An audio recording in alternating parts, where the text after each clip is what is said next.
વંદે માતરમ। આજે આપણે અર્થ વિસ્તાર કઈ રીતે કરીએ આપણે એની સમજૂતી મેળવવાની છે। હવે આપણે પરીક્ષા હોય છે ત્યારે વ્યાકરણ વિભાગ છે એ વ્યાકરણ વિભાગમાં સમાનાર્થી વિરુદ્ધાર્થી છે, ત્યાર પછી શબ્દ સમૂહ છે, તળપદા શબ્દો છે, જોડણી છે, આવા પ્રશ્નો પૂછાતા હોય છે અને સાથે સાથે જે આપણી નિબંધ લેખન છે, વાર્તા લેખન છે, અર્થ વિસ્તાર કે વિચાર વિસ્તાર હોય છે, ત્યાર પછી પત્ર લેખન હોય છે, આવા પ્રશ્નો પણ પૂછાતા હોય છે। હવે ઓછામાં ઓછા 5 માર્ક્સમાં આ પ્રશ્નો પૂછાતા હોય છે અને ક્યારેક ક્યારેક છે એ નિબંધ જો વધારે હોય તો 8 કે 10 માર્ક્સમાં પણ આ પ્રશ્ન પૂછાતા હોય છે। હવે આજે આપણે અર્થ વિસ્તાર કઈ રીતે કરવું તો અર્થ વિસ્તારની સમજૂતી મેળવવાની છે। હવે ઘણીવાર છે એ આપણે કોઈ કહેવત આપેલી હોય છે અથવા તો કોઈ સુવિચાર છે એ સુવિચાર આપેલો હોય છે અને સૂચના લખેલી હોય છે કે નીચે આપેલી કહેવત કે સુવિચારનો અર્થ વિસ્તાર કરો। તો આ અર્થ વિસ્તાર કઈ રીતે કરવાનો જેની આજે આપણે સમજૂતી મેળવીએ। અહીંયા છે કેટલાક મુદ્દા લખેલા છે કે જે આપણે સમજીએ। કહેવતો સુવિચારો એક જ વાક્યમાં ઘણું બધું કહી જાય છે।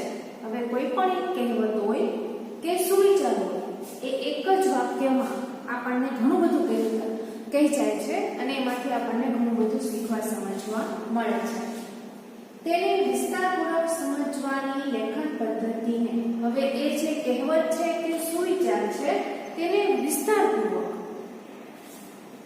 સમજવાની લેખન પદ્ધતિને આપણે જે એનું વિસ્તારપૂર્વક લખાણ લખીએ સમજાવીએ એ લેખન પદ્ધતિને અર્થ વિસ્તાર કે વિચાર વિસ્તાર કહેવાય છે। કોઈ પણ એક સુવિચાર આપેલો હોય કે કોઈ પણ એક કહેવત આપેલી હોય એને વિસ્તારપૂર્વક આપણે લખીએ છીએ એને અર્થ વિસ્તાર કે વિચાર વિસ્તાર કહેવાય છે। હવે વિચાર વિસ્તાર છે એમાં ઘણીવાર કોઈ પંક્તિઓ પણ આપેલી હોય છે। હવે કહેવતો હોય કે સુવિચારોનો વિસ્તાર કરતા પહેલા આપણે નીચેની બાબતો ધ્યાનમાં લઈશું। આપણને જે પ્રશ્નમાં પૂછેલી હોય કહેવત હોય કે સુવિચાર હોય એનો આપણે વિસ્તાર કરીએ એ પહેલા અગત્યની જે બાબતો છે એની આપણે નોંધ લેવી જોઈએ, સમજવી જોઈએ। પહેલા કહેવત સુવિચાર બરાબર સમજીશું। હવે આપણને પ્રશ્ન પૂછાયેલો છે એટલે પેપર હોય તો પ્રશ્ન પૂછાય ત્યારે પહેલા તો શું કરવાનું છે એ જે કંઈ પણ આપણે કહેવત આપેલી હોય કે સુવિચાર આપેલો હોય એને વાંચી લેવાનું, વાંચી અને સમજવાનું। જો એકવાર વાંચો અને તમને ન સમજાય તો બીજી વાર વાંચીને એને સમજવાનો પ્રયત્ન કરવાનો। એટલે પહેલા તો એને બરાબર સમજી લેવાનું છે।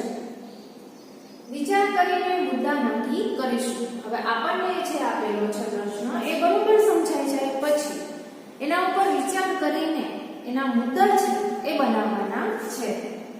જેટલા મુદ્દા હોય એટલા ફકરા પાડીશું। આપણે જે મુદ્દા બનાવીએ છીએ જે મનમાં નક્કી કરીએ છીએ કે આનો વિસ્તાર છે આપણે આ રીતે કરવાનો છે એટલે નવી નવી બાબતો છે એ આવશે કે એમાં જે આપણે મુદ્દા લખવા માંગીએ છીએ એ દરેક મુદ્દા હોય એના માટે આપણે ફકરા છે પાડવાના છે। આડેધડ લખવાનું નથી પરંતુ વ્યવસ્થિત ફકરા પાડીને ટૂંકમાં જ આપણે બધી જ બાબતનો સમાવેશ થઈ જાય એ રીતે લખવાનું છે અને બિનજરૂરી લખાણ છે કરવાનું નથી। શક્ય હોય તો કોઈ પ્રસંગ, બીજી કહેવત કે વ્યક્તિનું ઉદાહરણ આપીશું એને લગતું હોય।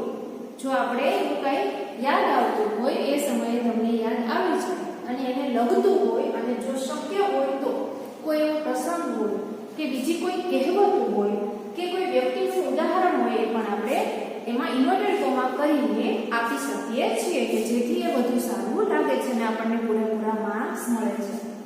આ બધી જ જે મુદ્દા લખેલા છે ફરીવાર વાંચી જાઉં છું, ધ્યાન આપજો। જેમાં પહેલા છે કહેવતો સુવિચારો એક જ વાક્યમાં ઘણું બધું કહી જાય છે આપણે જાણીએ છીએ। તેને વિસ્તારપૂર્વક સમજવાની લેખન પદ્ધતિને અર્થ વિસ્તાર કે વિચાર વિસ્તાર કહેવાય છે। શું કહેવાય? અર્થ વિસ્તાર કે વિચાર વિસ્તાર। કહેવતો સુવિચારનો વિસ્તાર કરતા પહેલા આપણે નીચેની બાબતો ધ્યાનમાં લઈશું। જ્યારે પણ અર્થ વિસ્તાર કે વિચાર વિસ્તાર કરીએ એટલે આ બધી જ બાબતો છે આપણે ધ્યાનમાં લેવાની છે અને અક્ષર સાચવવાના. પહેલા કહેવત સુવિચાર બરાબર સમજીશું. આપણને જે કંઈ પણ કહેવત આપેલી હોય, સુવિચાર આપેલો હોય કે પંક્તિ આપેલી હોય એ વાંચીને સમજવાની. જો તમને એકવાર વાંચો અને ન સમજાય તો બીજી વાર વાંચીને એને સમજવાનો પ્રયત્ન કરવાનો. પણ પહેલા આપેલી જે વસ્તુ છે એને સમજી લેવાની. જો આપણે એકવાર બરોબર સમજી લેશું પછી એમાં આપણે લખાણ છે, લેખન છે એ કરવામાં મુશ્કેલી પડશે નહીં. વિચાર કરીને મુદ્દા નક્કી કરીશું. એના પર વિચાર કરીને મુદ્દા છે નક્કી કરવાના. જેટલા મુદ્દા હોય એટલા ફકરા પાડીશું. નવો મુદ્દો એટલે ફકરો પાડવાનો, બિનજરૂરી લખાણ નહીં કરવાનું. શક્ય હોય તો કોઈ પ્રસંગ, બીજી કહેવત કે વ્યક્તિનું ઉદાહરણ આપીશું. હવે એને લખતું હોય અને શક્ય હોય તો કોઈ પણ પ્રસંગ છે, બીજી કહેવત છે તો કોઈ વ્યક્તિનું ઉદાહરણ છે પણ આપી શકો. હવે આપણે એક જે અહીંયા અર્થ વિસ્તાર છે એનો નમૂનો જોઈએ તો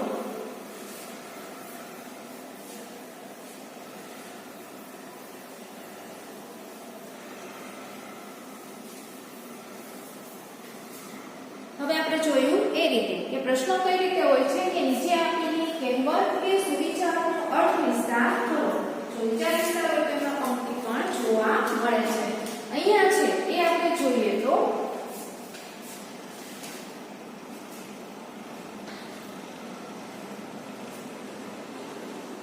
સંત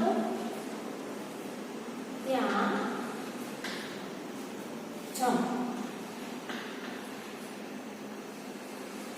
હવે આવી રીતે છે એ ઉપર તમને સૂચના લખેલી હોય કે નીચે આપેલી કહેવત છે કે સુવિચાર છે એનો અર્થ વિસ્તાર કરો અને એક ટોપિક છે આપેલો હોય કે સંત ત્યાં જમ. હવે આ કહેવત છે એ કહેવતમાં પહેલા તો આપણને પ્રશ્ન તરીકે આપેલું હોય એટલે વાંચી લેવાનું, વાંચીને સમજવાનું અને જો ન સમજાય તો ફરીવાર વાંચવાનું અને સમજવાનું. ત્યાર પછી છે એ આપણે એના મુદ્દા છે નક્કી કરવાના રહેશે. હવે જેટલા મુદ્દા હોય એટલા ફકરા પણ પાડવાના છે. તો આ કહેવતમાં હવે આપણને અહીંયા કહેવત આપેલી છે સંપ ત્યાં જમ. જ્યાં સંપનું મહત્વ છે આપણને અહીંયા દર્શાવવામાં આવેલું છે. તો લખીશું પહેલા તો પેરેગ્રાફ પાડેલી. આ કહેવતમાં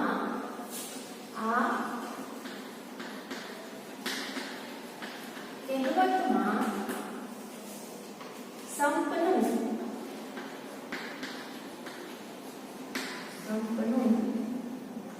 મહત્વ સમજાવ્યું છે.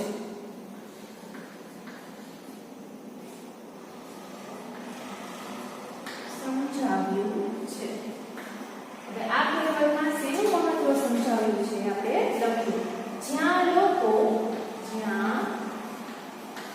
લોકો સંપીને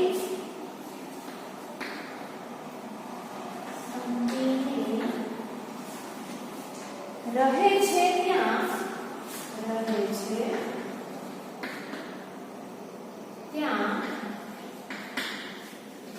સુખ શાંતિ હોય છે. હવે અહીંયા છે આપણો પહેલો પેરેગ્રાફ છે પૂરો થાય છે. હવે આગળ લખીએ સમાજમાં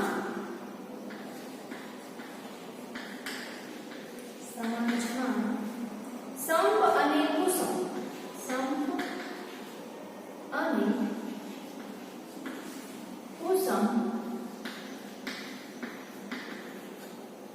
બંને જોવા મળે છે. જ્યાં સંપ છે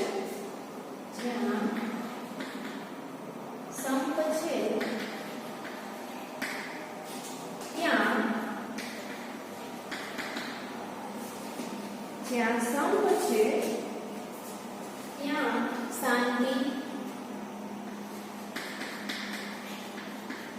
આનંદ અને ઉલ્લાસનું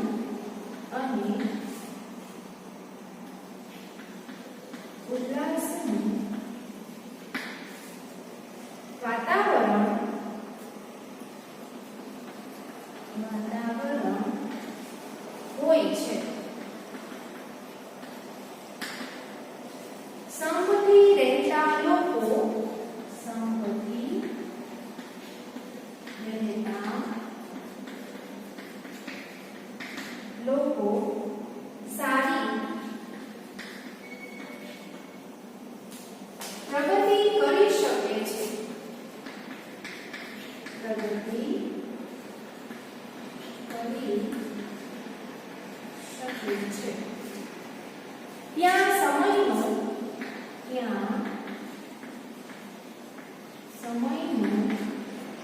સદુપયોગ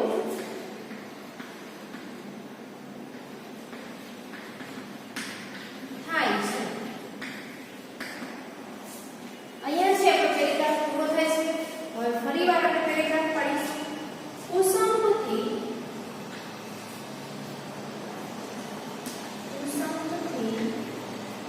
રહેતા લોકોનું જીવન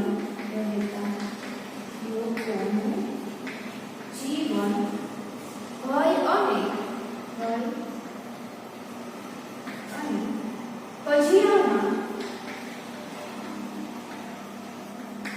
કજિયામાં પસાર થાય છે. તેઓનો સમય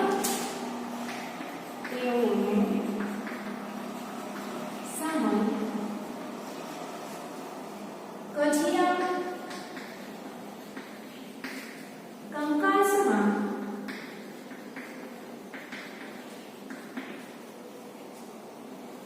ફેરફાર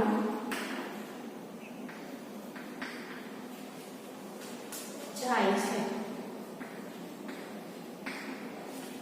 તેઓ સમયનો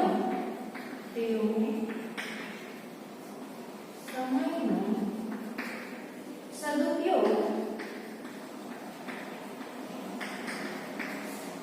કરી શકતા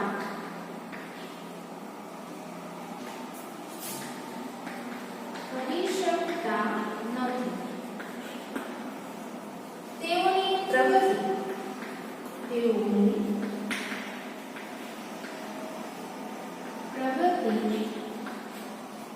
રૂંધાય છે.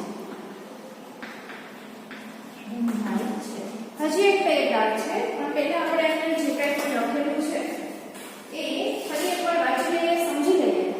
ત્યાર પછી છે એ આપણે આગળનો જે પેરેગ્રાફ છે એ લખીશું. હવે અહીંયા પહેલા તો આપણને એક કહેવત આપેલી છે અને એ કહેવત છે એને આપણે પહેલા બરાબર વાંચી લેવાની છે.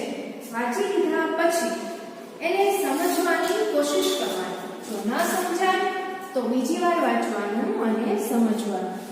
સમજ્યા પછી એના મુદ્દા છે એ મુદ્દા નક્કી કરી લેવાના અને મુદ્દા પ્રમાણે પેરેગ્રાફ પાડીને વ્યવસ્થિત સારા અક્ષરે લખાણ છે એ લખાણ લખવાનું હોય છે.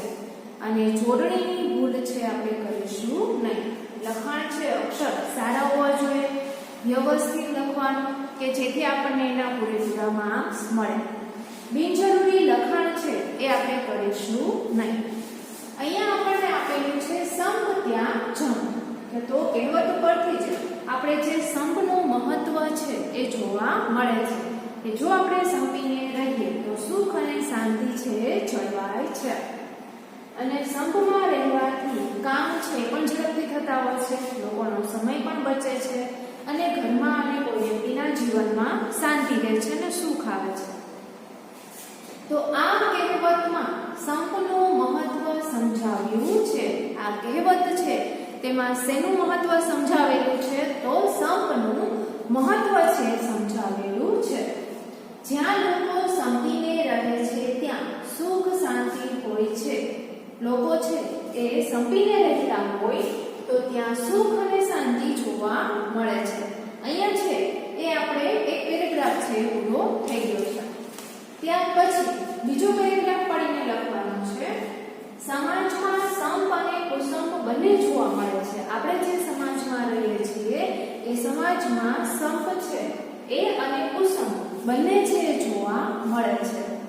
જ્યાં સંપ છે ત્યાં શાંતિ, આનંદ અને ઉલ્લાસનું હોય છે. હવે જે જગ્યાએ સંપથી લોકો રહેતા હોય છે ત્યાં શું હોય છે કે જ્યાં સંપ છે ત્યાં શાંતિ હોય છે, લોકોના જીવનમાં શાંતિ હોય છે. સાથે સાથે આનંદ છે, ઉલ્લાસ છે, ખુશી છે એ પણ જોવા મળે છે. અને ઉલ્લાસનું વાતાવરણ હોય છે અને વાતાવરણ છે એ વ્યક્તિના જીવનને ગમે કે વ્યક્તિ છે એનું જીવન છે પ્રફુલ્લિત કરે, પોતાને ગમે એવું હોય છે. સંપથી રહેતા લોકો સારી પ્રગતિ કરી શકે છે. જ્યાં આપણે હળીમળીને શાંતિથી સંપથી રહીએ છીએ ત્યાં આપણે પ્રગતિ પણ કરી શકીએ છીએ, કેમ કે આપણું મગજ છે એમાં સારા વિચારો આવતા હોય છે, એના કારણે આપણે આગળ વધીએ છીએ. ત્યાં સમયનો સદુપયોગ થાય છે. સંપીને રહેવાથી સમય છે એનો પણ સદુપયોગ થાય છે. અહીંયા છે આપણે બીજો મુદ્દો છે પૂરો થાય છે એટલે આપણે પેરેગ્રાફ પણ પૂરો કરીએ છીએ. હવે આપણે જે ત્રીજો મુદ્દો છે એટલે પેરેગ્રાફ પાડવાનો અને બને તો વ્યવસ્થિત લખવાનું કે પેરેગ્રાફ છે એ પણ તમે લાઈનમાં સરખા વ્યવસ્થિત પાડો તો લખાણ છે એ વધુ સારું દેખાય છે. કુસંપથી રહેતા લોકોનું જીવન. હવે જ્યાં સુખ શાંતિ નથી, સંપથી લોકો રહેતા નથી ત્યાં કુસંપથી રહેતા લોકોનું જીવન ભય અને કજિયામાં પસાર થાય છે. જે વ્યક્તિ છે, જે લોકો છે સંપીને રહેતા નથી એ લોકો કે જ્યાં કુસંપ છે, એકબીજા માટે માન સન્માન ન હોય, સંપ ન હોય, એકતા ન હોય ત્યાં કુસંપથી રહેતા લોકોનું જીવન. જે લોકો કુસંપથી રહે છે એટલે કે સંપીને રહેતા નથી એકબીજા સાથે, એ લોકોનું જીવન કેવું હોય છે તો ત્યાં ભય હોય છે, ડર હોય છે, બીક હોય છે અને કજિયામાં પસાર થાય છે. સતત કજિયામાં, કંકાસમાં એમનું જીવન છે પસાર થતું હોય છે. તેઓનો સમય કજિયા કંકાસમાં જ વેડફાઈ જાય છે. જે સમય છે એનો સદુપયોગ થતો નથી. જે કામ થવાના હોય કે કરવાના હોય આપણને સૂચવા નથી કે કરતા નથી એવું જે જીવન છે તો તેઓનો સમય છે એ જેનો સમય શેમાં પસાર થાય છે તો કજિયામાં અને કંકાસમાં જ વેડફાઈ જાય છે. તેઓ સમયનો સદુપયોગ કરી શકતા નથી. જે સમય મળે છે એનો સદુપયોગ નથી થતો. એના કારણે શું થાય છે તે તેઓની પ્રગતિ રૂંધાય છે, પ્રગતિ અટકી જાય છે. એની જગ્યાએ જો સંપીને રહેતા હો તો તમારી પ્રગતિ છે પણ થાય છે. અહીંયા ઉલટું થઈ જાય છે કે તમારી પ્રગતિ છે રૂંધાય છે, અટકે છે. ત્યાર પછી જોઈએ તો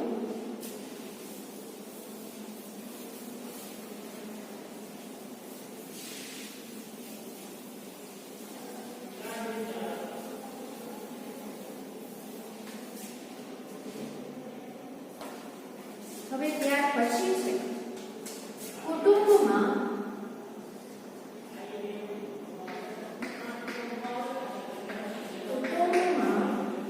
સંપ હોય તો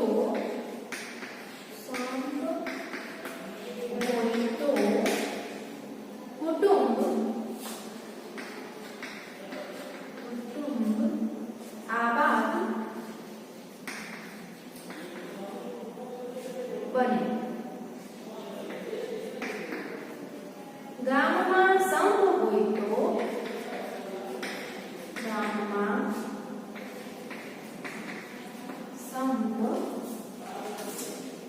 હોય તો ગામ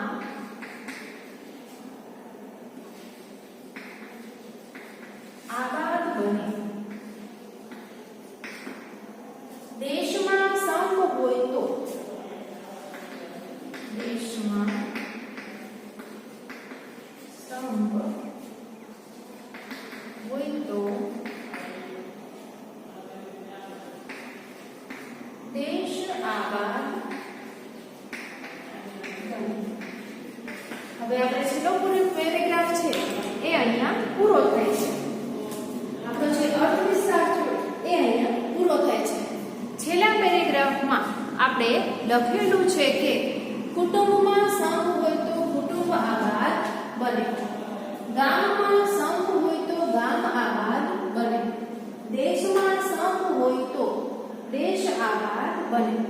સંપનું મહત્વ છે આપણે અહીંયા એનો અર્થ વિસ્તાર છે જોયું. છેલ્લા પેરેગ્રાફમાં આપણે મહત્વ સમજાવતા કહીએ છીએ કે આપણે જે કુટુંબમાં રહેતા હોઈએ એ એ કુટુંબમાં હળી મળીને રહેવાથી શું થાય છે કે ઝઘડા થતા નથી, કંકાસ થતો નથી, ઘરમાં શાંતિ રહે છે, લોકોના જીવનમાં શાંતિ રહે છે, એટલે કુટુંબ આબાદ થાય છે. હવે ગામ છે, ગામમાં સંપ હોય તો ગામ આબાદ બને. આપણે જે ગામમાં રહેતા હોઈએ ત્યાં એકબીજા સાથે હળી મળીને રહેવાથી, સંપથી રહેવાથી ગામ છે આબાદ બને છે. ત્યાર પછી દેશમાં સંપ હોય તો દેશ આબાદ બને. આપણે આખા દેશની વાત કરેલી છે કે જો દેશમાં સંપ હોય, એકતા હોય તો આપણો દેશ છે પણ આબાદ બને છે. અહીંયા છે એ આપણે આ કહેવતનો જે અર્થ વિસ્તાર છે જોયું. હવે સમજૂતી છે એ અહીંયા પૂરી થાય છે. ફરી એકવાર તમારે આ વાંચવાનું અને જાતે લખવાનો પ્રયત્ન કરવાનો એ તમારું આજનું હોમવર્ક. તો આજનો લેક્ચર છે એ આપણે અહીંયા પૂરો કરીએ છીએ. આભાર.